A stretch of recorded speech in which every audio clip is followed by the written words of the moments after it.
L'Alpe d'Huez ne se grimpe pas en vélo, elle se mérite en triathlon. 2,2 km dans un lac, 118 km à avaler, dont les 21 virages évidemment, et enfin 19 km en altitude.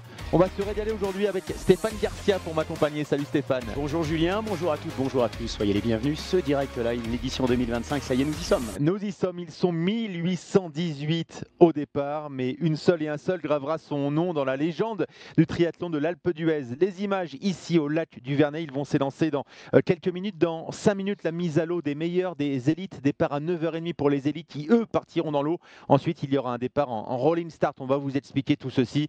Mais avant, on va vous expliquer rapidement le dispositif. Il y aura une dizaine de caméras, des caméras qui suivront les meilleurs hommes, les meilleures femmes. Vous ne manquerez rien du dénouement chez les hommes et chez les femmes. Et puis une autre caméra qui se baladera un petit peu dans la masse pour voir un petit peu ce qui se passe chez les amateurs. Mais là, à l'image, ce sont les élites. Et Stéphane, je vais peut-être te laisser, toi, nous présenter ce plateau extraordinaire. Chez les femmes, d'abord, il y a les 3 dernières lauréates, tout simplement. Ouais, je crois qu'effectivement, on a rarement eu un plateau aussi dense, aussi important en termes de performance et de palmarès, puisque nous avons Alanis Schiffer qui aura le dossard 64, vainqueur de l'édition 2024, avec un palmarès qui commence à être très très fourni, présente cette année. On aura Jeanne Collonges également, qui a déjà remporté par 2 fois le triathlon de l'Alpe d'Huez, et puis la Chilienne, Barbara Riberos également présente, qui a déjà remporté cette épreuve.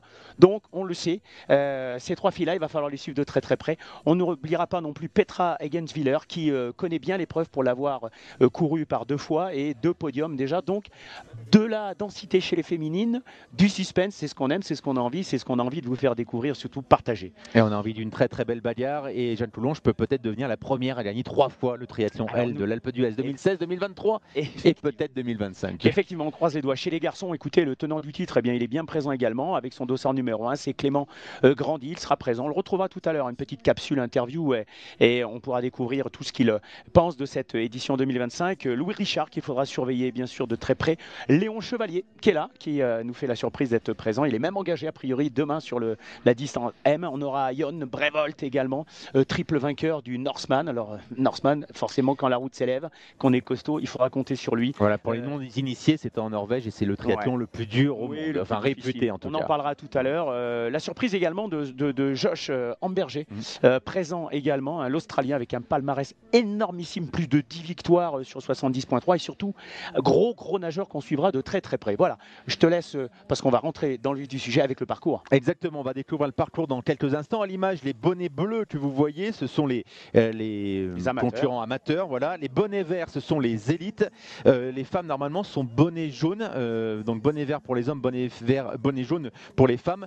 Les élites vont tous partir en même temps, hommes et femmes confondus. Et idem ensuite pour le système en rolling start. Ce n'est plus une mass start depuis d'ailleurs l'année dernière. Oui. Explique-nous, Stéphane, rapidement la différence. Alors effectivement, les pros... pardon, on a le parcours juste avant à l'image. Le parcours avec donc ce départ dans le lac du Vernet. On aura l'occasion de vous parler de ce lac tout à l'heure qui d'habitude on ne peut pas nager dans ce lac. Hein, c'est uniquement pour le triathlon L de l'Alpe d'Huez. On va laisser les bouées. Alors normalement c'est à droite, mais peut-être que c'est à gauche. À gauche cette année. Ok, j'avais pas eu l'information. 16 degrés. Donc bonne à gauche. Oui, température de l'eau à 16 degrés. Ensuite on part avec une mise en route assez rapide avec un faux plat descendant où là on va un petit peu envoyer, mais il ne faut pas s'enflammer, faire redescendre le cardio, mais rouler vite. Il faut trouver le juste milieu en direction de ces Chiliennes. Et là on va débuter la première ascension, première difficulté de la journée en direction de col de l'Alpe du Grand Serre, 15 km 3 à 6,5 de moyenne.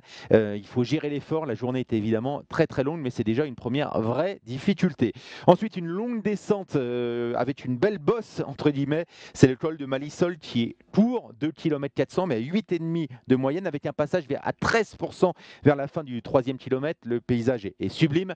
Ensuite, nouvelle ascension, en direction cette fois-ci du col d'Ornon, 14 km d'ascension à 4%, et une pente qui s'accentue au fur et à mesure de l'ascension, et un col qui est exposé plein sud, hein, ce col d'Ornon. On va le découvrir à l'image. Le col d'Ornon, voilà, qui va arriver ici, vous le voyez, à 1371 mètres d'altitude. On arrivera évidemment à l'Alpe d'Huez beaucoup plus haut. Ensuite, une descente qui s'annonce vertigineuse en direction de Bourdoisan, 11 km de descente, où il faut être prudent dans les virages, ne pas franchir la ligne blanche aussi, vous pouvez être disqualifié. On vous expliquera tout ça. Et puis on va arriver évidemment sur ce que tout le monde attend, et le juge de paix, Stéphane, les 21 virages, 13 km 900 à 8% de moyenne. en vélo et vous arrivez à l'Alpe d'Huez. Et là, c'est la zone de transition T2 et on part pour une belle balade. On va faire 3 fois la boucle en direction du col de Sarenne. Avec quelques petits changements qu'on expliquera tout à l'heure également sur ce parcours pédestre. Voilà, parcours un petit peu trail quand même. Trail et loin d'être facile.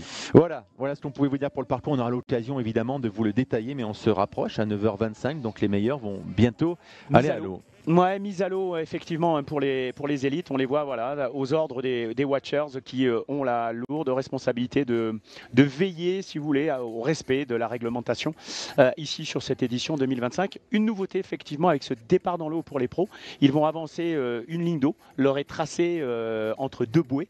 Ils vont aller se positionner hommes et femmes, hein, d'accord. Il n'y a pas de différenciation sur ce départ féminin ou masculin, hommes et femmes. Et puis au coup de pistolet, eh bien les pros partiront avec un petit peu d'avance sur les amateurs, mais derrière va s'enchaîner le rolling start. Alors un rolling start pas sous la forme d'Ironman avec les fameux bips 6-7 athlètes toutes les 10 secondes. Là c'est par niveau. Ouais. Voilà, par niveau, on évalue un petit peu son niveau, soit effectivement on est expérimenté. 3 niveaux différents. Ouais, bon nageur, ou alors moyen nageur, ou alors débutant, je dirais, et on n'a pas envie de se mêler à la bagarre, parce que malgré tout, même si c'est un rolling start pour fluidifier un peu ce départ, on part quand même suffisamment regroupé pour, malgré tout, à l'occasion, prendre un ou deux petits coups de pied ou coups de poing. Donc, il va falloir lever la tête régulièrement et puis prendre son temps pour poser sa nage. Voilà, et évidemment, on aura l'occasion tout au long de ce live, on est parti pour quasiment 7 heures de live, hein, de parler avec vous et de vous donner quelques conseils si jamais vous avez envie de vous lancer dans le triathlon ou si jamais vous nous regardez et que demain, vous allez participer au triathlon M de l'Alpe d'Huez, parce que le triathlon de l'Alpe d'Huez, ce n'est pas que le L aujourd'hui qui est l'épreuve reine. Il y a eu le duathlon mardi, il y a eu les kids mercredi. Oui, c'est ça, les kids mercredi. Nous sommes jeudi pour le L et demain il y aura le triathlon M. Donc c'est une grande et belle semaine consacrée au triathlon. Et on a vu Alanis Schiffer avec la petite cagoule néoprène. C'est vrai que 16 degrés, très honnêtement, depuis 2-3 ans, c'est la température la plus fraîche qui a été relevée. Généralement, là, depuis quelques années. Alors, Julien Ferrando, jeune pro à l'image. On a vu Alanis. Là, c'est Julien Ferrando. Pourquoi on l'a à l'image? Parce que c'est un très très bon nageur. C'est un garçon qui a nagé 4,10 au 400. Ce qui veut dire qu'il peut effectivement être proche des tout meilleurs. Alors évidemment, la natation est importante, mais le juge de paix, c'est tout le temps le vélo. Ici, petite information comme ça, Clément Grandi, l'an passé, vainqueur à l'Alpe d'Huez, était sorti en 35e position de la natation et ils étaient pas mal à être regroupés en tête. D'ailleurs, il y avait 2 femmes qui étaient parmi les meilleures nageurs-nageuses. Hein. Donc il y a eu un gros regroupement en tête de la natation l'an passé. Alors tu parles effectivement, je vais rebondir tout de suite sur une position qu'on risque de retrouver avec un certain Lilian Calmejane, qui a arrêté sa carrière pro donc dans le cyclisme il y a tout juste un an, qui s'est lancé dans le trail plus spécifiquement et puis qui va découvrir le triathlon. Alors il se lance pas sur n'importe quel triathlon, c'est l'Alpe d'Huez. J'ai échangé un petit peu avec lui. Alors c'est vrai que bon, il était un petit peu perdu dans ce monde du triple effort. Alors il paraissait alors attention, il ne néglige pas la natation, mais pour lui, bon, il a nagé 5 km, pas plus. Là, voilà, il ne sait pas trop où il va. Je pense que voilà, il va découvrir ce que c'est que le triple effort, même si les qualités de cycliste sont évidentes sur ce parcours, parce que pour lui, les 118 km ne lui semblaient pas poser problème. Sauf que, comme je l'ai prévenu, attention, il va falloir courir derrière. Et les garçons qui vont être devant toi, ça va pas être si facile que ça pour les reprendre. Allez, la mise à l'eau des meilleurs, voilà, ça semble s'exciter. C'est pas du tout le départ. Vous avez le décompte, un départ dans 1 minute 25. On salue les hommes en blanc que vous avez vu sur les côtés. Ce sont des bénévoles qui sont là pour accompagner les triathlètes. Et on salue les immenses bénévoles qui reviennent d'ailleurs beaucoup chaque année mobilisés pour que ce triathlon de l'Alpe d'Huez soit toujours une franche réussite. C'est la 19e édition du triathlon de l'Alpe d'Huez. On va se régaler ensemble. Les meilleurs sont donc à l'eau. Les amateurs attendront un petit peu. Là, ce sont les élites hommes et femmes pour la mise à l'eau. Ils vont aller vers la bouée et le coup de feu dans 1 minute. Maintenant, Stéphane, qu'est-ce qui se passe dans leur tête là? Là, on essaie de se positionner du mieux possible. Les spécialistes, évidemment, vont tenter de prendre les meilleures trajectoires, donc par rapport à ces bouées qu'il faudra conserver main gauche. Alors bien sûr, on aura les frères Bringer, Matteo Esteban, très très bon nageur, Josh Hamburger, qui nous fait le plaisir d'être sur cette épreuve. Alors même s'il n'a plus le niveau qu'il avait, mais malgré tout, quand on sort en tête à Kona en 2017, on est un excellent nageur. Il va falloir compter sur ce garçon qui a envie d'animer cette course. Et puis, j'en ai pas parlé tout à l'heure dans la présentation, et pourtant je mets bien une petite piécette sur ce garçon. C'est Simon Vien, Simon Vien qui est bien présent hein, sur cette édition, qui connaît parfaitement. Grenoblois. Qui connaît parfaitement cette épreuve. Et puis. Et deuxième l'an passé, si c'est. Exactement. Donc Simon, il fait pas trop parler de lui. Simon, il est très très discret comme garçon, mais quand il a un dossard sur le dos ou sur le ventre, peu importe, je peux vous assurer que là, il faudra compter sur ce garçon. Simon, j'ai dit deuxième en 2022, sixième en 2023 et 2024 pour Simon, si je ne me trompe pas dans mes petites fiches. Allez, place au direct, 5 secondes avant le départ. Ça y est, c'est parti, un petit peu d'anticipation par rapport au chrono qui est à l'écran. Mais c'est donc parti, 2 km 200 de natation. Ils vont mettre environ une demi-heure pour les meilleurs, peut-être un petit peu moins, même 29 minutes. Et vous voyez que derrière, tout de suite, hein, non pas la mass start, hein, mais le rolling start a été lancé également pour les amateurs. Donc c'est l'avantage hein, de ce dispositif de pouvoir faire partir finalement tout le monde en même temps, c'est-à-dire tout le monde par rapport à son niveau, mais les élites et les amateurs. Et vous voyez que derrière, ce flux va descendre tout doucement hein, sur cette ligne de départ. Alors que là, on voit cette configuration qui est caractéristique des départs natation avec un triangle hein, qui va se former, cette forme géométrique qui se forme naturellement sur les départs de triathlon. Et on voit deux options. Une option sur la partie droite et sur la partie gauche du parcours. Donc forcément, ça va être très très intéressant de pouvoir ensuite voir au passage de la première bouée comment ça va se Alors explique-nous les différentes options, parce que qu'est-ce qui fait qu'on va à droite ou à gauche, Stéphane là? Alors peut-être deux options par rapport à ceux qui se sont positionnés, c'est-à-dire que peut-être qu'il y avait effectivement de très bons nageurs à droite et à gauche de cette ligne tracée hein, pour le départ et finalement on prend l'option d'aller chercher les pieds de celui qui vous semble le plus approprié, le plus je dirais le plus intéressant, puisque dans la technique natation, contrairement au vélo où l'aspiration est interdite, la course à aspiration, on en parlera tout à l'heure, mais en natation il est très intéressant de pouvoir garder les pieds de celui qui vous précède, donc c'est un peu d'économie d'énergie. On nage un petit peu dans un jacuzzi, hein, on est dans les pieds, il faut même pas tout à fait dans les pieds, un petit peu décalé sur la droite ou sur la gauche pour bénéficier de la vague, en fin de compte, et de cette vague naturelle qui se forme. Et là, on voit donc le rythme très, très, très rapide. On le voit au bras, hein. On est sur le départ. Donc là, on essaie d'imposer tout de suite un gros rythme pour, je dirais, étirer ce groupe et que les meilleurs se positionnent tout de suite. Et puis, vous allez voir qu'au fur et à mesure des secondes et des mètres parcourus, eh bien, ces triathlètes vont se mettre en ligne les uns derrière les autres. Ah voilà, en tête, c'était une femme tout à l'heure en tête avec un bonnet jaune pour les femmes, bonnet vert pour les messieurs. Nous sommes dans le lac du Vernet, 2 km 200, température de l'eau à 16 degrés 2, on l'a dit, hein, elle est très très froide ce matin, même si elle est souvent froide ici, mais là elle est particulièrement. Un petit mot sur ces eaux translucides du lac du Vernet. Nous sommes au pied d'un majestueux cirque montagneux, le lac du Vernet qui appartient à la centrale EDF hydraulique de Grand Maison, qui interrompt sa production pour le déroulement de l'épreuve. La natation y est interdite le reste de l'année. Le lac est d'une superficie de 75 hectares à une altitude de 725 mètres. C'est un vrai lac de montagne, même s'il s'agit d'une retenue d'eau artificielle. Barrage construit par EDF entre 1979 et 1984, qui est une centrale hydroélectrique. Nous vous invitons à, pourquoi pas, visiter le musée qui lui est dédié. Et puis il est possible de se balader sur les bords du lac, privilégier la rive gauche. Et arrivé au bord du lac, vous avez une partie de route sur environ 500 mètres en direction du Villeray. Et la baignade, je le répète, est interdite tout au long de l'année, à part donc pour les différents triathlons de l'Alpe d'Huez. C'est donc parti depuis quelques instants. Oui, on a vu ce travail hein, de la production et la réalisation sur le travail du bras et des bras, je dirais sur la traction, hein, cette prise d'appui dans l'eau et le travail du bras qui s'effectue dans la partie donc sous l'eau et où il faut vraiment prendre de l'eau et ce rythme qui est très très très rapide. Hein.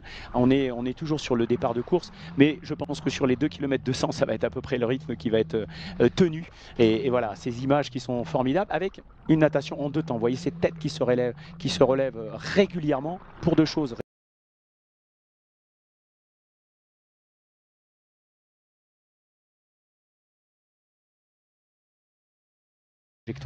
Donc on va être un petit peu comme les poloistes, hein, vous voyez dans la piscine qui ont la tête qui sortent de l'eau en permanence. Eh bien on va être un peu dans cette configuration là, avec cette tête là qui va rester en partie haute pour prendre justement la bonne trajectoire et ne pas bifurquer ni à droite ou à gauche, parce que sinon eh bien, c'est forcément quelques mètres d'effectuer en plus et parfois il faut revenir ensuite sur la trajectoire, ce qui impose plus d'énergie, plus d'effort et plus de distance. Et puis après quand on regarde la montre à la fin de l'épreuve, on avait normalement 2 km 200 de natation et on voit boîte, finalement, on a fait 2 km 500. Les images sublimes, on salue Sébastien Chéniaud, Ultra Trailer, 2e, 3e de l'UTMB récemment, qui nous propose ces images hein, sur le bateau. Vous avez aussi des images à toit titre, c'est absolument exceptionnel ce qu'on vous propose. On va faire une petite respiration, mais évidemment, on reste ensemble pour vivre ce triathlon de l'Alpe d'Huez, 19e édition.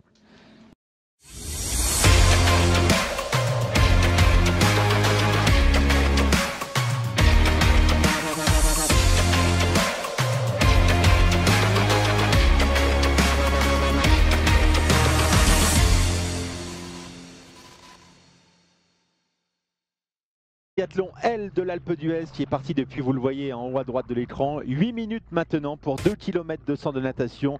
Suivront les épreuves de cyclisme, 118 km de vélo avec 3200 mètres de dénivelé positif et 19,2 km de course à pied à 1800 mètres d'altitude. Grande et belle journée de triathlon. Aujourd'hui, Stéphane, ça nage déjà très très vite, c'est ce que tu me faisais remarquer en off à l'instant. Ouais, on a forcément des spécialistes avec Simon Vien, on en parlait hein, tout à l'heure, très très bon nageur.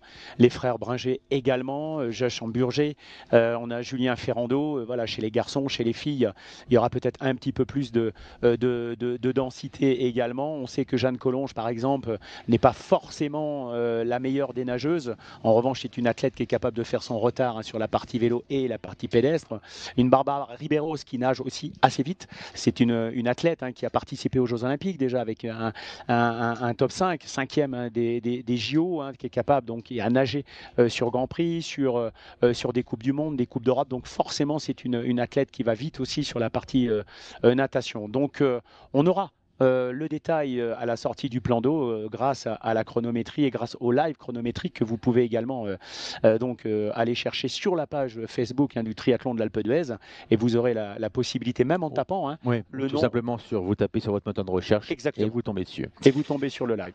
Et d'ailleurs on a vu il y a quelques instants les images de la masse hein, du peloton. Certains ne sont même pas encore partis. Alors, on explique bien le système hein. Il y a une puce qui se déclenche quand vous passez le tapis de chronométrage, donc vous pouvez partir 5 minutes après quelqu'un et au final être devant lui au classement. Ça ne concerne pas les élites qui eux sont tous partis en même temps au coup de feu. Donc le premier élite à franchir la ligne sera bien le vainqueur. Par contre sur les catégories suivantes, eh bien vous pouvez très bien ne pas être vainqueur de votre catégorie, mais vous avez franchi la ligne d'arrivée avant. Si vous êtes parti 3 minutes avant quelqu'un, mais qu'il arrive simplement 2 minutes après vous, il vous aura battu. J'espère que je me suis bien exprimé, mais je crois que tout le monde maintenant commence un petit peu à connaître ce principe.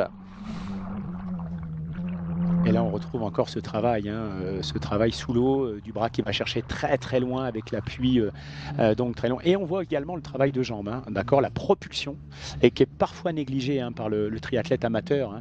Hein. Souvent en piscine, on met ce qu'on appelle le pull boy, hein, qui permet d'avoir une flottabilité et surtout une position beaucoup plus horizontale. Alors la combinaison néoprène permet justement plus de flottabilité, plus de position donc en appui sur l'eau et comme on voit à l'image, regardez entre le premier et le deuxième, eh bien, moins de propulsion au niveau des jambes, donc un plus gros travail de bras. Donc on a souvent ces images qui sont révélatrices du nageur et du non-nageur. Alors là, on est avec les élites, donc ça nage forcément très très fort à ce niveau-là. En revanche, chez les amateurs, on voit ces jambes qui souvent sont là juste pour rééquilibrer le corps, mais pas forcément un travail de propulsion. Les amateurs sur votre droite, les élites sur votre gauche.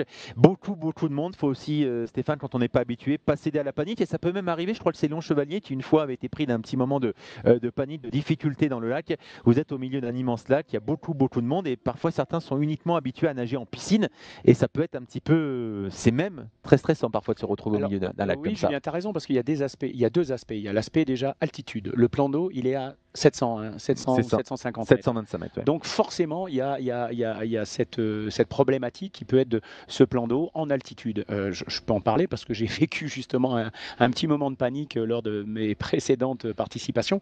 Et deuxième aspect, c'est la température de l'eau. Donc, vous partez forcément dans une température de l'eau très fraîche, donc vous avez un sentiment d'oppression.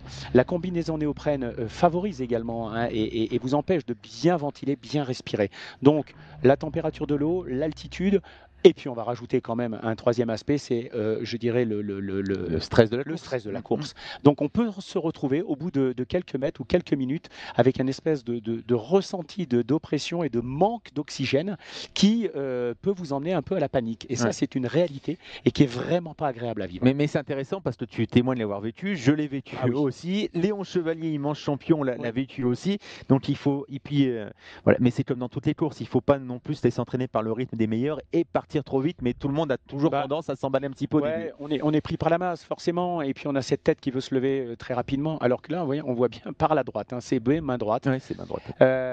Et oui, on a envie. C'est-à-dire qu'on est happé, on est emporté par cette vague. Même si on est en rolling start, malgré tout, vous avez envie de faire un bon départ. Et puis parfois aussi, quand vous avez ce souci de respiration, le fait de remettre la tête dans l'eau pour nager normalement son crawl, sa nage libre, eh bien, vous manquez d'air. Donc voilà, c'est de cet aspect-là, une fois, mais généralement ça passe.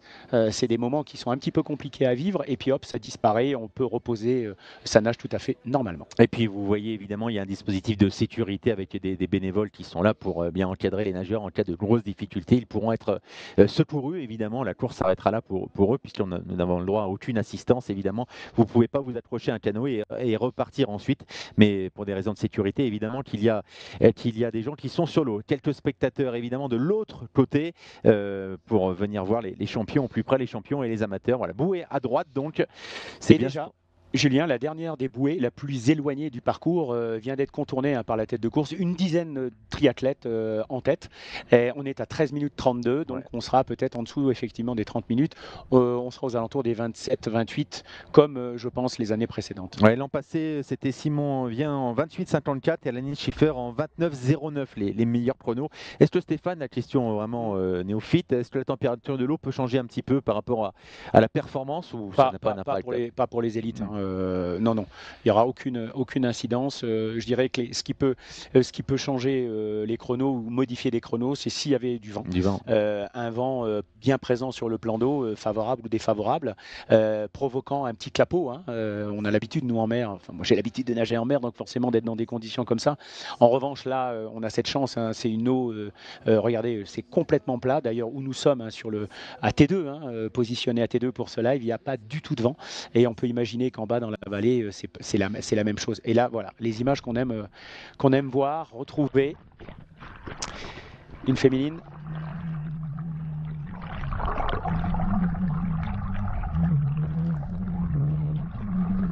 Voilà, tête de course féminine. Alors peut-être Alanis Schiffer, très bonne nageuse également, qu'on avait vue l'année dernière avec le meilleur temps. Et on voit à la cheville gauche la puce qu'il est important de mettre à la cheville gauche, Stéphane. Indispensable. Vous voyez que les féminines font course commune, parce qu'il y a une deuxième féminine qui nage dans les pieds, qui reste au contact. Alors avec un écarteur de narine, ce qui est devenu excessivement rare, mais voilà, notre deuxième féminine a visiblement un écarteur de narine, j'ai l'impression, en tout cas. Et qui reste dans les pieds d'un bonnet vert, donc d'un homme. Alors Stéphane parlait de T2. T2, c'est la deuxième zone de transition. Ici, le triathlon de l'Alpe d'Huez, les transitions ne sont pas au même endroit. Évidemment, la zone de transition T1 est en bas au lac du Vernet, quand ils vont sortir du lac pour prendre le vélo. Et la T2 est en haut à l'Alpe d'Huez, quand ils vont poser le vélo pour s'attaquer à la partie course à pied. Et nous sommes installés quasi plein soleil. En tout cas, il fait très très beau ici à l'Alpe d'Huez. Il n'y aura pas une température très chaude, mais il fera bon, une petite vingtaine de degrés sans doute cet après-midi. Tu sais, Julien, on a quasiment eu toutes les saisons là en 3-4 jours, puisque moi je suis arrivé très tôt sur l'Alpe d'Huez pour normalement participer au duathlon. Malheureusement, une bronchite m'a empêché de prendre le départ, mais malgré tout, lundi faisait vraiment pas beau du tout. On a eu de la pluie, il faisait froid, il y avait du vent. Pour la course, ça s'est amélioré. Donc les conditions météorologiques pour le duathlon ont été plutôt favorables. Hier, le soleil est apparu, donc ça a réchauffé les cœurs, les esprits et évidemment l'ambiance générale. Ce matin, on craignait vraiment beaucoup plus de froid, et puis non. Heureusement, le vent n'étant pas présent, ce qui fait que même si la température était fraîche, sans vent, eh bien c'est beaucoup plus supportable. Tiens, un peloton d'une dizaine de nageurs s'est échappé visiblement en tête de course. Vous les voyez ici à l'image après 16 minutes et 30 secondes de natation sur les 2 km 200. Donc un trou visiblement qui a été fait. Image extraordinaires de drone, hein, cette fois-ci. Tout à l'heure, vous aviez les images subaquatiques, les images prises aussi via le bateau. Et maintenant, les images de drone. On se régale avec nos amis de la prod.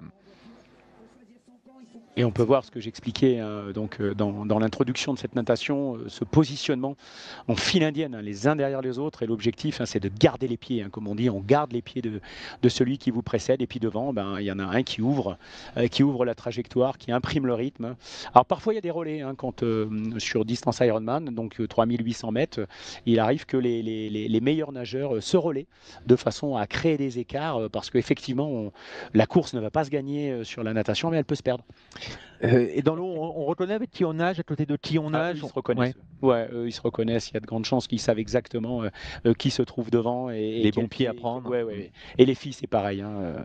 Alors là, nous avons des images évidemment des élites qui nagent exclusivement en crawl. Je veux rassurer les amateurs, ceux qui peut-être vont le faire demain, le M pour la première fois, ou qui envisagent un jour de faire un triathlon. Vous avez tout à fait le droit. Vous faites la nage que vous voulez et certains n'hésitent pas à nager la brasse. Hein. Il ne faut pas avoir peur ni honte de cela. D'ailleurs, parfois une bonne brasse vaut mieux qu'un mauvais crawl. Voilà. Ouais, tout à fait. Et même le dos crawlé, on voit des athlètes parfois hein, qui préfèrent respirer, avoir la tête hors de l'eau, se mettre en dos. Hein. Alors bon, évidemment, là, on n'est plus du tout dans des performances chronométriques. On est simplement dans le défi de pouvoir sortir du plan d'eau, cette première partie du triathlon qui est la natation, et qui souvent effectivement inquiète, rebute un peu, parce que peu d'athlètes amateurs arrivent de la natation, hein, même si ça a bien évolué, mais quand on se lance dans le triathlon, souvent la réflexion c'est « ouais mais j'aimerais bien, mais je sais pas bien nager, j'ai peur de cette partie », puis on se lance.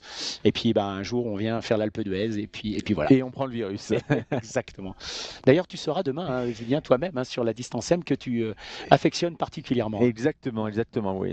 Voilà, le commentaire voilà. Et le triathlon. Je voudrais faire le L, mais malheureusement je le commande, je ne peux pas. Voilà. Sinon, non, je plaisante, mais le M est une distance que je trouve parfaite pour découvrir le triathlon et prendre du plaisir sans aller dans des conditions qui peuvent être extrêmes, puisque là aujourd'hui il faut quand même être extrêmement bien préparé, que vous soyez élite bien sûr, mais amateur, il faut être un très très bon amateur pour faire 2 km 200, 118 de vélo, 19 de course à pied. On ne vous conseille pas d'aller sur un L dès le début, Stéphane, surtout pas. Si je te vois un petit peu faire l'amour. Oui, bon, après il y en a qui vont forcément qui le font, hein. On le voit de plus en plus, ça s'est popularisé. Je dirais qu'aujourd'hui il n'y a plus comme il y a une vingtaine d'années où des passages quasi obligés avec du S, du XS, du M pendant 1 ou 2 ou 3 ans et puis on passait tout doucement au L. Non, aujourd'hui je crois que les athlètes, par la multitude des épreuves qui leur sont proposées, un athlète, ça y est, autour d'un verre avec les copains, oui. C'est souvent comment que ça se passe. On s'inscrit pour un Ironman. On tente le coup, on verra.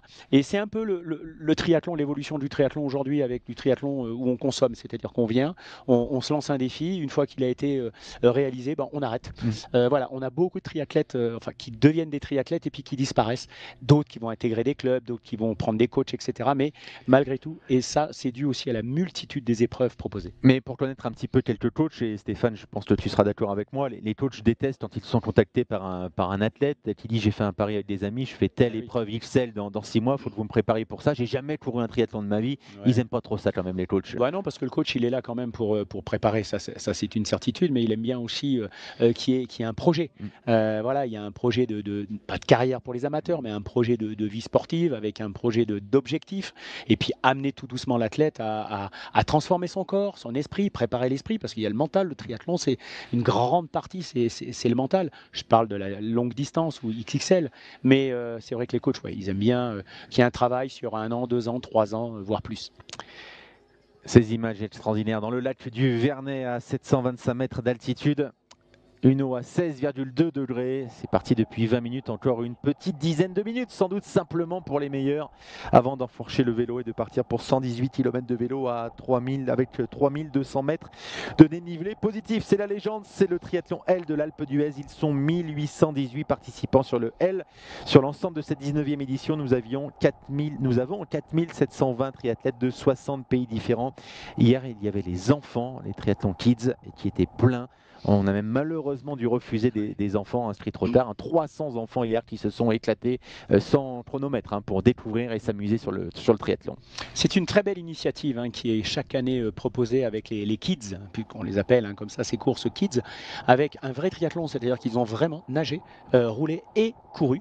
Plus ça va, et malheureusement, moins on a de triathlon pour les enfants. Souvent, c'est un aquathlon, c'est un duathlon. Et là, on a vraiment au cœur de l'Alpe d'Huez une proposition, un vrai format. Allez, on a hâte en tout cas d'avoir les premières données chronométriques pour savoir qui sort en tête de l'eau. Ça nous donnera déjà une première indication sur les classements. Et puis on surveillera cette zone de transition T1. Alors évidemment, nous sommes sur un triathlon L. C'est pas dans la transition que la course va se gagner. Elle peut se perdre si vous faites une grosse bêtise. Ici à l'Alpe d'Huez, il faut remettre bien ses affaires dans le sac qui va être remonté par l'organisation. Si vous ne le faites pas, vous êtes coupé d'une pénalité. La pénalité, c'est 5 minutes dans la penalty box, ici dans la zone de transition T2. Et si vous jouez la gagne, évidemment 5 minutes ça va vous empêcher de jouer la gagne, donc ça peut avoir une incidence si vous n'avez pas bien lu le règlement. C'était arrivé il y a quelques années je crois que c'est Sam Long qui avait fait une bêtise, qui ne savait pas trop, qui avait laissé ses affaires un peu en vrac. Il avait pris une pénalité. Ça ne l'avait pas arrangé parce que je me souviens quand il était arrivé à la transition 2 à la T2, il n'était vraiment pas en forme. Pourtant habitué de la distance Ironman, mais là il n'était pas tellement habitué à la dénivelée qu'on lui proposait sur ce triathlon de l'Alpe d'Huez, et comme on dit chez nous, il avait ramassé. Mais on va détailler ce qui se passe dans la T1 avec Stéphane dans quelques instants quand nous aurons cette première transition à l'image, la transition qui est la plus longue de la T1, mais on détaillera ça quand ils y seront dans quelques minutes. Ouais, et puis cette transition, surtout quand on sort de la transition, il ne faut pas se tromper de braquet, parce qu'on est tout de suite dans le vif du sujet avec un coup de cul, une patate, mais vraiment très forte, alors qui ne dure pas très longtemps, mais tout de suite on met presque tout à gauche pour sortir du parc. Allez, nos amis sur le canoë qui s'éclatent, qui font un petit coucou à la caméra et qui sont là pour suivre ce peloton d'une dizaine, j'ai l'impression, de nageurs-nageuses. Alors on va surveiller s'il y a des femmes là-dedans. Bonnet vert pour les messieurs, bonnet jaune pour les dames. A priori non, Julien. J'ai vu que des bonnets verts effectivement, mais on voit le dernier, pas un bonnet jaune. Difficile. C'est vrai que le vert et le jaune, là, ça se rapproche un peu. Et puis en revanche, voilà, on est vraiment dans la dernière minute, les 2 dernières minutes.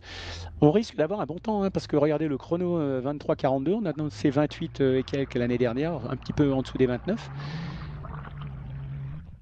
Alors ça, c'est aussi l'effet quand vous avez, comme on peut le voir là, une dizaine de bons et très bons nageurs.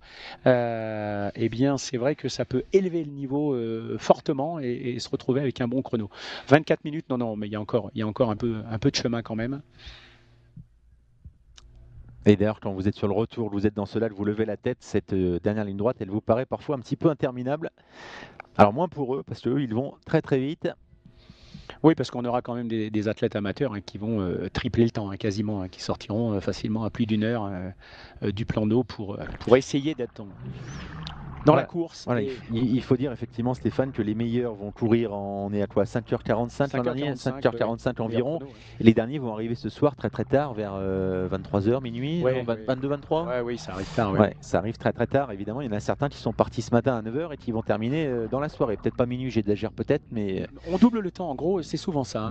Si vous avez une course en gros en 6 heures pour les premiers, vous allez doubler le temps. Pour les derniers, ça va être entre 11 et 12 heures. Et je crois que l'an passé, Clément Grandi, vainqueur, était venu applaudir l'ultime finisher. Moi, j'aime pas dire dernier, je veux dire l'ultime finisher à franchir la ligne. Et ça avait été un moment et c'est très très sympa. 25 minutes de course dans ce triathlon L de l'Alpe d'Huez. Nous sommes partis avec Stéphane Garcia pour 6 ou 7 heures de direct. On arrêtera ce live après l'arrivée de la 3e féminine, même si vous pourrez continuer à voir les images sur les différentes plateformes des caméras fixes sur la ligne d'arrivée pour suivre vos proches. Vos proches, vous pouvez aussi les retrouver en allant sur le site de l'Alpe d'Huez. Vous tapez ou son nom ou son numéro de dossard et vous aurez toutes les infos sur ses temps de passage, etc. Vous saurez à peu près où il en est. Allez, la sortie de l'eau. Sortie éminente maintenant pour la tête de course, la tête de la course. On entend ça maintenant sur le Tour de France, tête de la course. On va se redresser, on va retrouver la terre ferme avec cette passerelle qui permet d'aller direct dans l'aire de transition. Voilà, là on commence déjà pour certains à enlever le bonnet, relever les lunettes. On tire un petit peu sur. Voilà, on tire sur la ficelle on commence déjà en courant à enlever le haut de la combinaison. Là, chacun a quelques techniques différentes, mais celle-ci, elle est pour tous les meilleurs. On fait ça quand on commence à courir, on enlève le haut de la combinaison. En dessous, on a donc cette trifonction. Et le public, c'est ça qui est formidable hein, sur cette T1, cette transition avec le public qui est descendu hein, donc sur le plan d'eau du Vernet pour assister aux transitions avec les tout meilleurs. Vous voyez qu'on commence à défaire évidemment la néoprène. On va remonter la trifonction qui est donc sous cette néoprène pour ensuite se diriger à son emplacement. Alors, monsieur a perdu le bonnet visiblement. Donc ça, il doit faire encore plus froid aux oreilles. Là voilà, on va détailler un petit peu ce qui se passe, Stéphane. Oui, alors on a exactement. Dossard que l'on met à l'arrière pour la partie vélo.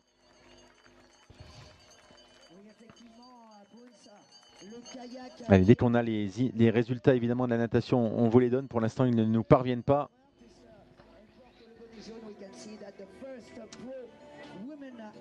Voilà, on prend aussi évidemment de quoi s'alimenter, on range bien ses affaires de natation, on l'a expliqué tout à l'heure, sinon vous pouvez écoper d'une pénalité de 5 minutes. Ensuite on part sur le vélo, les chaussures de vélo sont normalement déjà clipsées, alors là c'est pas le cas, il les a au pied, c'est rare. Technique, effectivement, généralement les élites ont...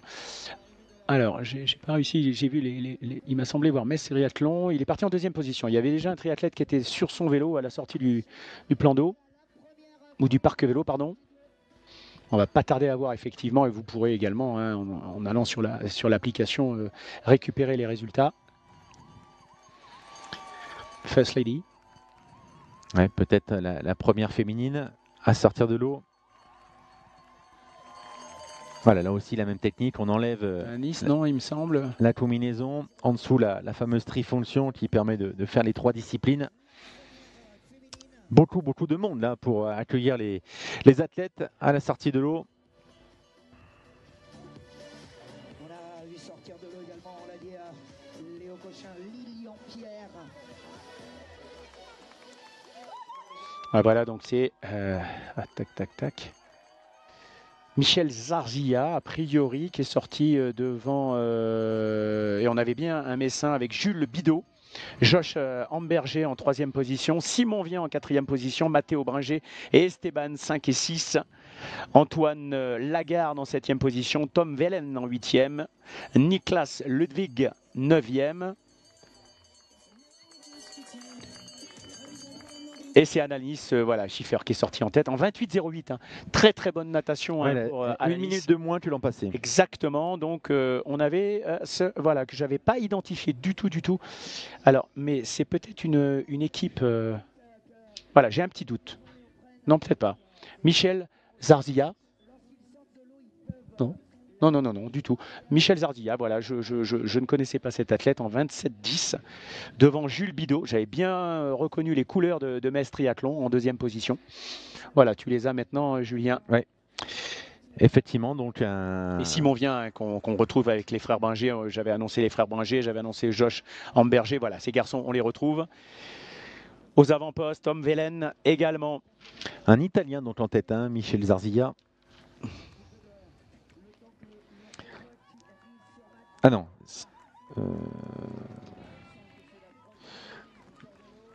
Ouais, on fera le point dans quelques instants sur ce classement complet. Il faut voir aussi ce qui s'est passé dans la zone T1. Et chez les féminines, on a Maïla Moison du triathlon de Montpellier en 2e position.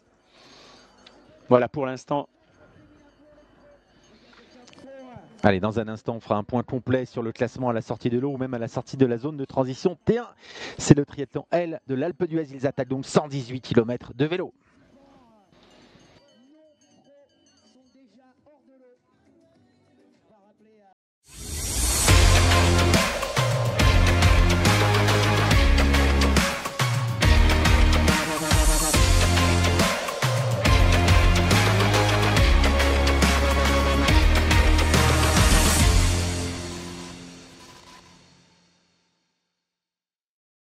Le triathlon L de l'Alpe d'Huez avec des athlètes qui ont donc attaqué la partie vélo, 118 km de vélo, 3200 mètres de dénivelé positif. On va déjà vous raconter ce qui s'est passé à la natation. Avec la première position chez les hommes à la sortie de l'eau, c'était Jules Bidot de Metz en 25,38. Deuxième, Josh Amberger, l'Australien, en 25,42. Le troisième était au Mathéo Bringer de l'Asvel Triathlon en 25,43. Chez les femmes, c'était Léna Vellier du triathlon de Montpellier qui est sortie de l'eau la plus vite en 28,08. 28,012 pour Alanis Schiffer, la tenante du titre du triathlon triathlon de Saint-Moritz en 28-12 et 28-23 pour Maëla Moison du triathlon de Montpellier. Il y avait également Barbara Ribeiros qui était bien positionnée en 29-35, Nina Deron en 29-37. La situation a un petit peu évolué depuis avec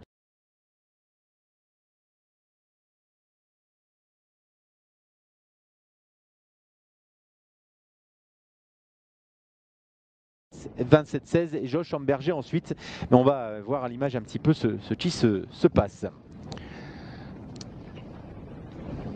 Alors je ne sais pas si on nous recevait parce que là on a le retour du vent du vélo dans les oreilles. Voilà, Alanis Schiffer effectivement en tête. Voilà, on va essayer de se recaler. A priori, le son doit être bon. Et on avait Josh Amberger qui était en tête chez les garçons. Cet Australien avec un palmarès énormissime. Plus de 12 victoires en 70.3 sur la distance Alpha Ironman entre 2012 et 2023. Alors on part, on l'a dit tout à l'heure, en présentant la course, on part pour 25 premiers kilomètres jusqu'à Séchilienne en faux plat descendant. Donc ça va extrêmement vite dans ce début, même s'il ne faut pas s'enflammer évidemment. La journée va être très très longue, il faut faire redescendre un petit peu le cardio et rouler vite, c'est un équilibre à trouver. Voilà, on prend un petit peu les informations. Alors Stéphane parlait du drafting tout à l'heure autorisé en natation, on peut nager dans les pieds. En revanche en triathlon, vous ne pouvez pas rouler dans la roue, vous devez laisser ici 12 mètres. Ou alors doubler en vous écartant un petit peu. Comme voilà, vous doublez et vous avez un temps effectivement donc à respecter pour doubler. Et vous ne devez pas rester donc à l'aspiration. Et c'est 12 mètres, c'est roue avant à roue arrière. Alors on va essayer de voir le dossard. Et vous voyez donc différents vélos. Là, c'est Josh qui repasse avec son dossard numéro 6. Ouais, Josh Amberger. Ouais, Josh Amberger, donc, qui reprend la tête, qui avait réalisé une belle natation, mais on l'avait annoncé comme un prétendant au meilleur temps natation. Ce garçon qui, je vous le disais tout à l'heure dans la présentation générale, donc avait réalisé le meilleur chrono, c'était en 2017 à Kona, sur les 3800 mètres de natation. Alors on va vous dire que Léon Chevalier est sorti de l'eau en 21e position, en 28-24 parmi les favoris. On va chercher aussi le tenant du titre, Clément Grandy. Sûrement derrière, effectivement, qui va revenir tout doucement. Ouais, l'an passé, il était sorti loin, je crois, en 35e position. Ouais, c'est des garçons qui effectivement ne sont pas forcément dans les meilleurs nageurs, mais par contre capables de rouler très très fort.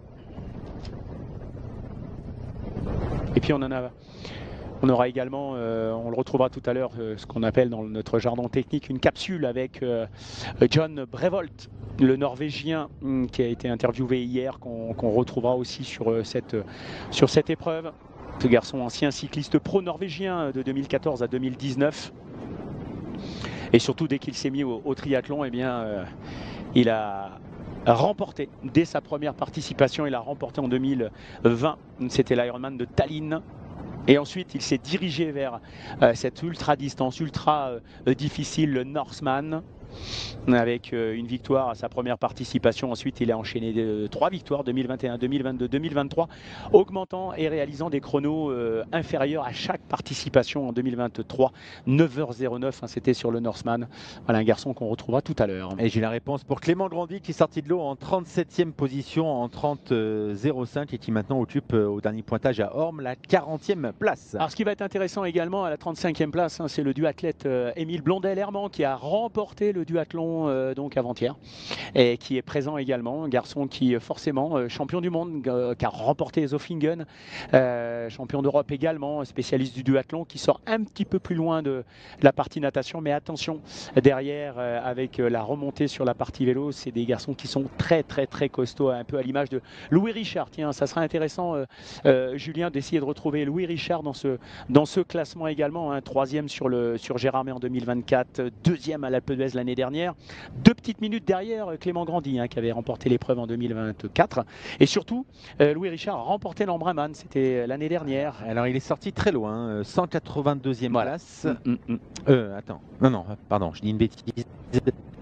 Je dis une bêtise ou pas? 182e, si. Ouais, c'est possible. Ouais, mais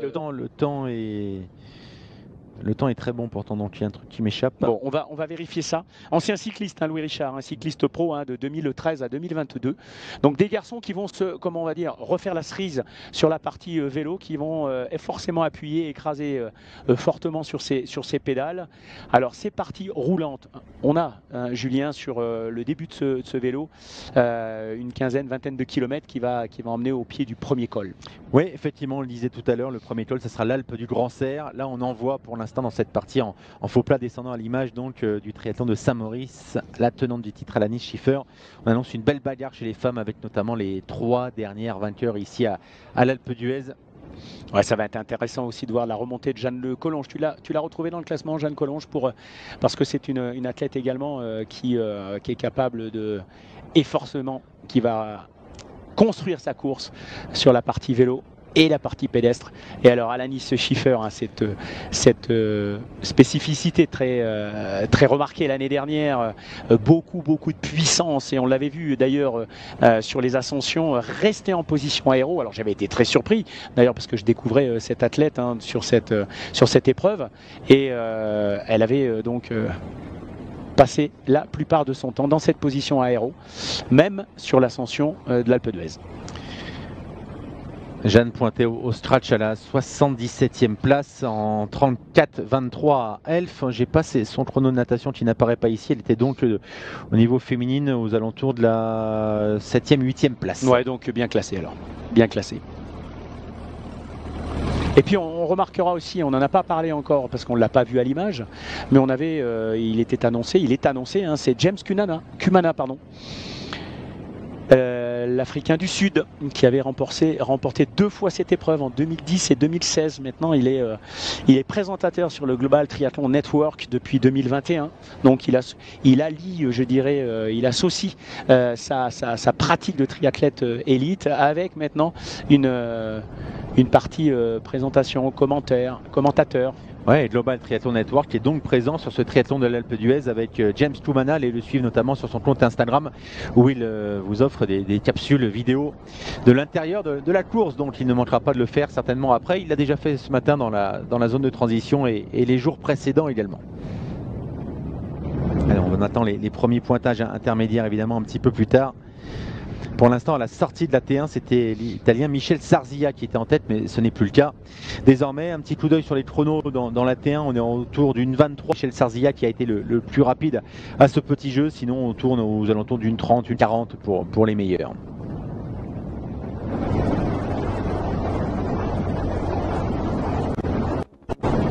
Pour les meilleurs, évidemment, puisque quand on descend, on commence déjà à trouver des chronos aux alentours de 3 minutes en revanche.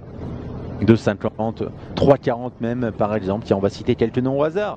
Alexis Pastov du Paris Sport Club. On a Quentin Duplessis du Creusot Triathlon qui a mis 3 minutes 05. Là on est dans le top 100. Ce sont des gens qui ont déjà extrêmement bien nagé. Évidemment, Nikita Pastiviec du Triathlètes qui elle a nagé en 32,56. C'est à surveiller, à la 95e place. Ouais, mais à surveiller chez les féminines, cette athlète. C'est vrai qu'on n'a pas cité non plus chez les féminines, la française Anaïs Robin qui est bien présente. On a Nina Déron, alors là qui n'est pas française mais qu'on suivra également de très très près. Nina qui est présente sur cette édition 2025, et puis Héloïse Bottin également. Ça c'est pour la France. Voilà des féminines qui forcément n'ont pas été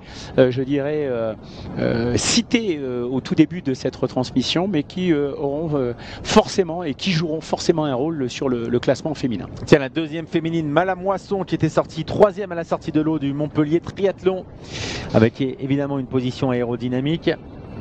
Ouais, mais à la Moisson qui... Ouais, elle demande, est-ce que je suis bien deuxième? Oui, oui, alors je ne sais pas si on peut lui dire l'info. Oui, elle est bien deuxième, si on nous entend sur la moto, vous pouvez lui confirmer. 62e cette année, hein, c'est une athlète 62e au classement général sur le longue distance, donc à Cannes, et 5e sur le 70.3 de Saint-Polten. À 43 minutes de course déjà sur ce triathlon L de l'Alpe d'Huez. Petite respiration, on revient avec...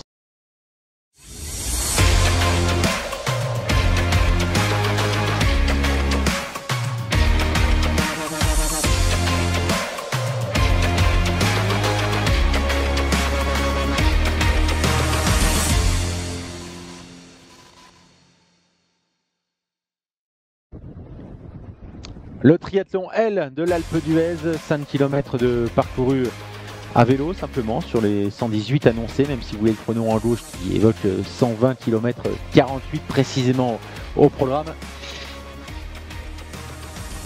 On essaye d'y voir plus clair avec Stéphane en se plongeant dans les différents classements pour identifier qui est en tête. Chez les femmes, on a bien compris, Alanis Schiffer est suivie par Maëla Moison. Chez les hommes, c'est un peu plus confus, Stéphane. Ouais, on a Josh Amberger, ça c'est une certitude. On doit avoir Simon Vien, on doit avoir les frères Bringer également bien positionnés. Des garçons qui sont sortis aux avant-postes à l'issue de la natation.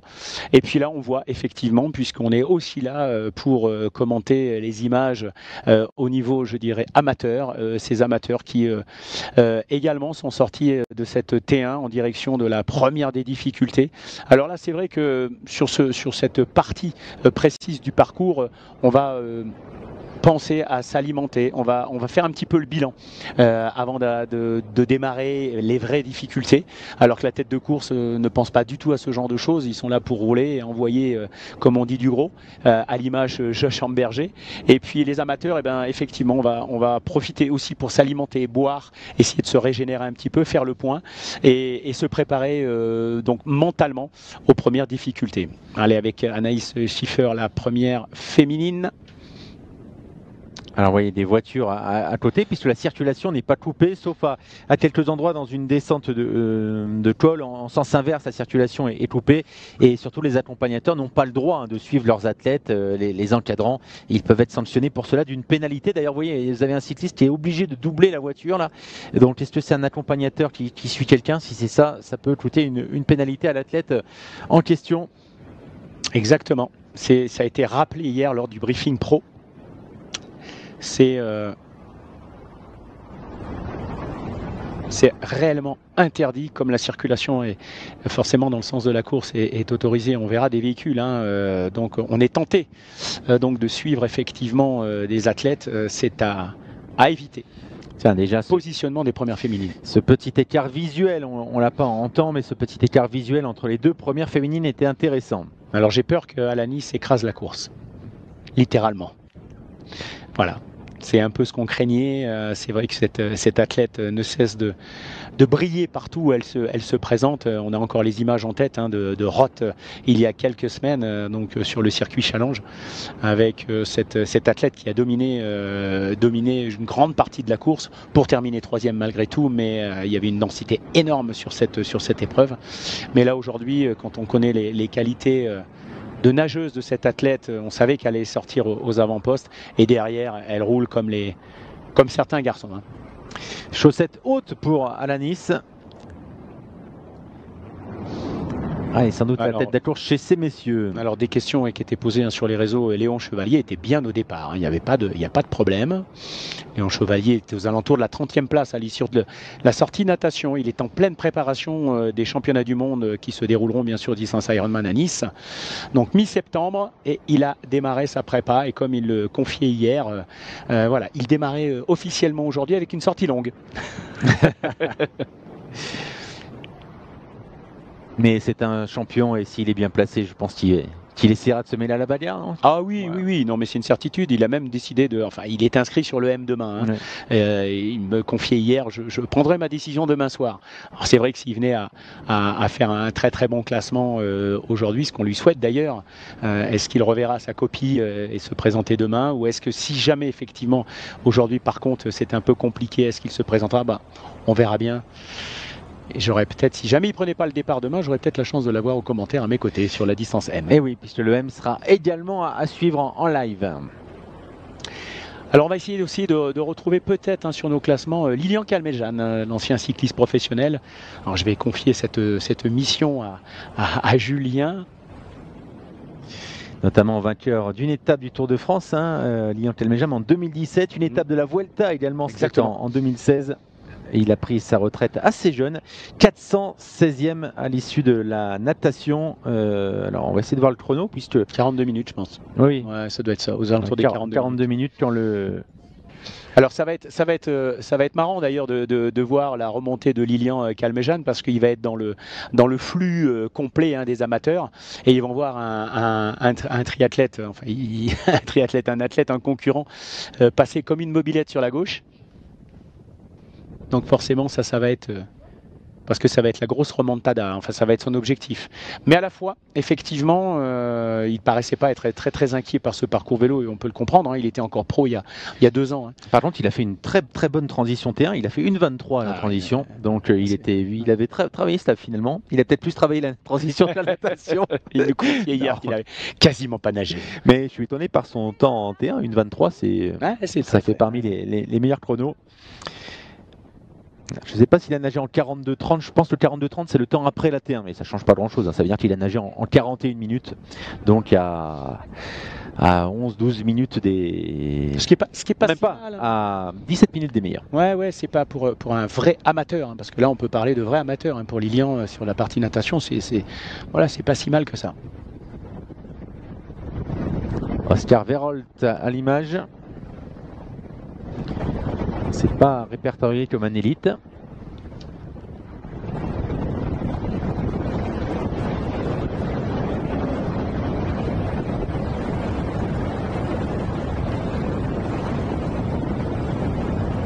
Donc peut-être quelqu'un qui... Ah oui, on est dans le peloton. Voilà, on est dans le peloton avec un Néerlandais. Oui, tout à fait.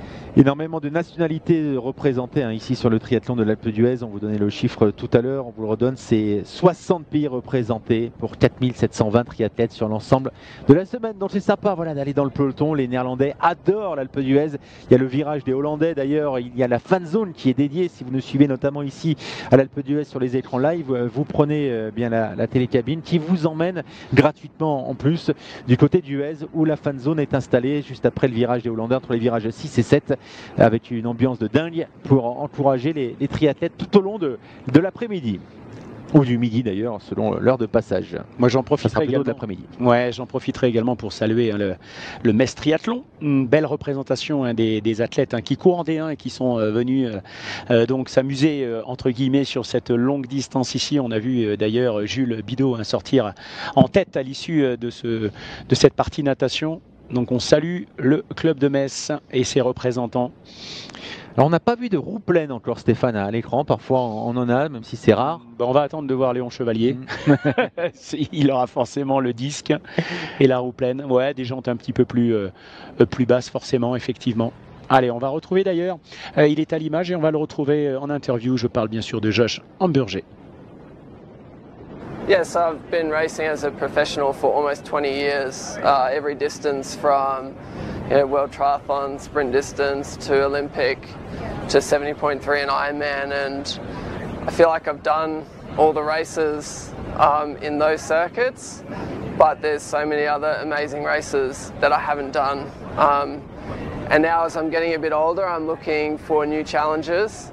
And Alpe d'Huez Triathlon is something I've always had my eye on. Every year I see it happen and just know that someday I'll end up there racing, and I'm finally here. It's 2025 and I'm really happy to be taking part in the Alpe Triathlon, and yeah, I mean I've watched this climb in bike racing for years and years, and to finally be here and take on this course myself it feels really incredible. L'actuel leader de la course, l'Australien Josh Hamburger, son nom gravé sur le casque. Et il fait pour l'instant très très forte impression. Alors quelques questions sur les différents réseaux sociaux. On demande notamment le pourcentage de femmes. Alors sur l'ensemble de la 19e édition du triathlon de l'Alpe d'Huez, nous avons 23% de femmes, 77% de messieurs, 39% d'athlètes étrangers.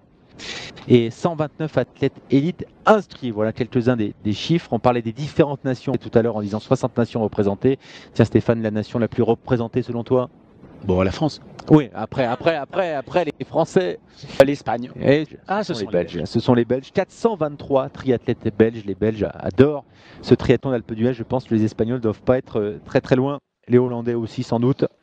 En tout cas, nous avons 60 nations et 5 continents représentés. Allez, l'ascension de la première difficulté va bientôt débuter, l'Alpe du Grand Serre. Une fois qu'elles seront assez chiliennes. Ouais, ça va être très très intéressant de quitter cette partie très roulante et de voir enfin le comportement donc de la tête de la course sur justement dès que la route va s'élever, voir un petit peu comment Josh va se comporter. Cet athlète qui surnommé The Goff. Alors pour la petite histoire, je crois que sa sœur Héloïse, sa sœur cadette, faisait partie de l'équipe olympique en natation synchronisée lors des Jeux Olympiques 2008 et 2012. Ouais, une famille donc très sportive. En parlant de famille sportive, on salue les organisateurs, évidemment Laurent Cyril Neveu. Cyril, ancien champion du monde de triathlon, qui font un travail de titan pour que ce triathlon d'Alpe d'Huez soit une réussite à la fois pour les élites, mais j'ai envie de dire aussi et surtout pour la masse, le peloton, les familles, parce qu'ici c'est aussi un rendez-vous pour les familles. Certains bien, sont là toute la semaine sur toutes les épreuves, le duathlon, les enfants, le L et le M. Et on vient plusieurs nuits à l'Alpe d'Huez exprès pour ce triathlon de l'Alpe d'Huez.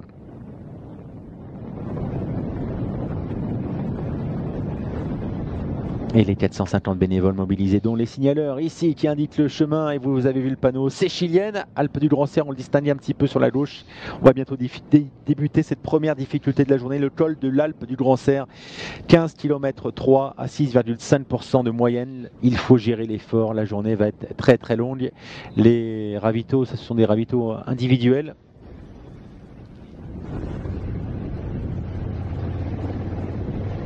Alors tout à l'heure on parlait un peu on parlait de Metz Triathlon justement, on avait Jules Bidault à l'écran. On parlait des différents vélos, effectivement on a pu remarquer qu'il y avait du vélo classique avec des vélos de route, ce qu'on appelle des vélos de route. Oh là, c'est Bidon qui se balade sur la route, attention que Jules ne roule pas dessus. Voilà, alors zone de propreté, le panneau vert sur votre droite, voilà, vous avez le droit de vous débarrasser d'un bidon, mais uniquement dans la zone de propreté. Si vous le faites après, comme ça vient d'être fait là, vous pouvez être sanctionné par les watchers qui sont les arbitres. Sachant que cette zone de propreté, donc d'une distance d'une longueur de 300 mètres, 150 mètres avant, ce qui vous permet de jeter votre bidon avant la zone de propreté, avant d'en prendre un neuf, et après donc le ravitaillement, vous avez encore 150 mètres pour vous débarrasser de vos déchets. En dehors de cette zone, effectivement, attention, les watchers sont là pour surveiller. Alors on les appelle les watchers, puisque ce sont les arbitres propres au triathlon de l'Alpe d'Huez, d'où cette nomination qui a été choisie tout simplement par la direction du triathlon de l'Alpe d'Huez. Alors, vous parlez des vélos. On est parti là. On voit qu'effectivement, Josh n'a pas un vélo classique, il a un vélo contre la montre. Mais sûrement avec un braquet adapté. Il a pris l'information pour regarder derrière ce qui se passait. Donc pour l'instant, on n'a pas les distances. Et ce qui est très étonnant aussi, Julien, c'est ce casque-là qui voilà, moi, me surprend un petit peu toujours, des casques de ce format-là qui ne sont pas forcément adaptés pour les épreuves de montagne, mais il doit être très très bien avec.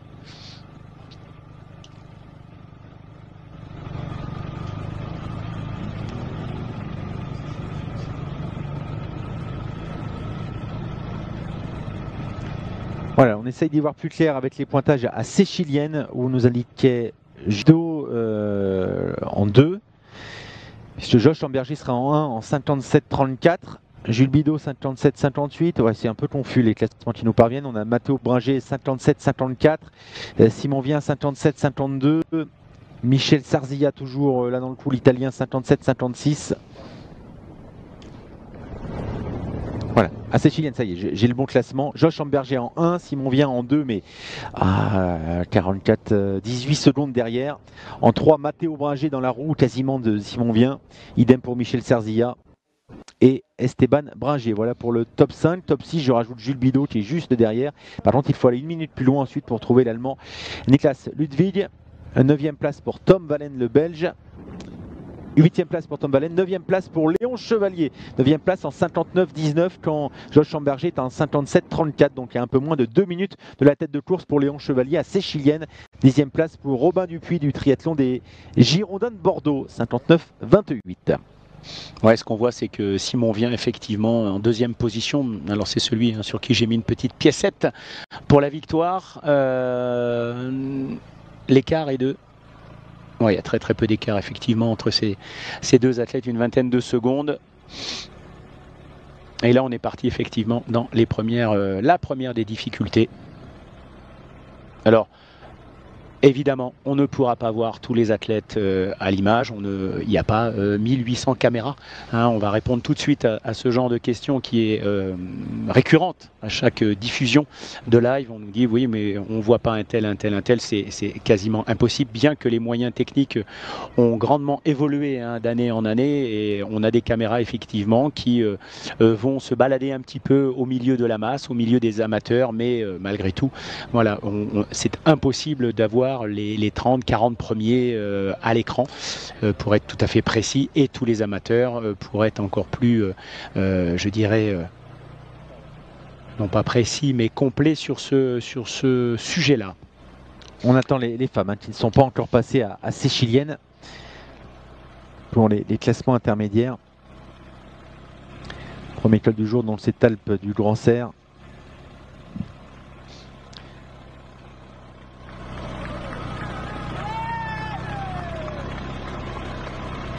Col de l'Alpe du Grand Serre, autrement appelé le col de la Morte, puisque vous arrivez sur la commune de la Morte. L'Alpe du Grand Serre qui n'est plus, malheureusement, ne sera plus une station de ski. L'arrêt de la station de ski de l'Alpe du Grand Serre a été voté par la communauté de communes le 10 juillet. Et c'est la première grosse station des Alpes à fermer. Même si ça reste un endroit extraordinaire pour aller vous balader. On va développer évidemment le tourisme 4 saisons, encore plus du côté de l'Alpe du Grand Serre. Ouais, c'est un col d'une quinzaine de kilomètres, alors qui se monte bien. Alors pourquoi il se monte bien? D'abord parce qu'il n'y a pas une pente, je dirais, extrême. En revanche, on est frais.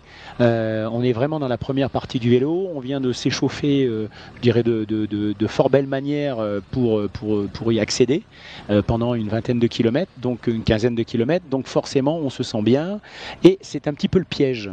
Et forcément, il va falloir en garder, mais vraiment, je parle bien sûr pour les amateurs, bien s'alimenter au pied du col, bien s'hydrater tout au long de ce col, de manière à pouvoir anticiper sur l'effort et les difficultés qui vont apparaître au fil des kilomètres.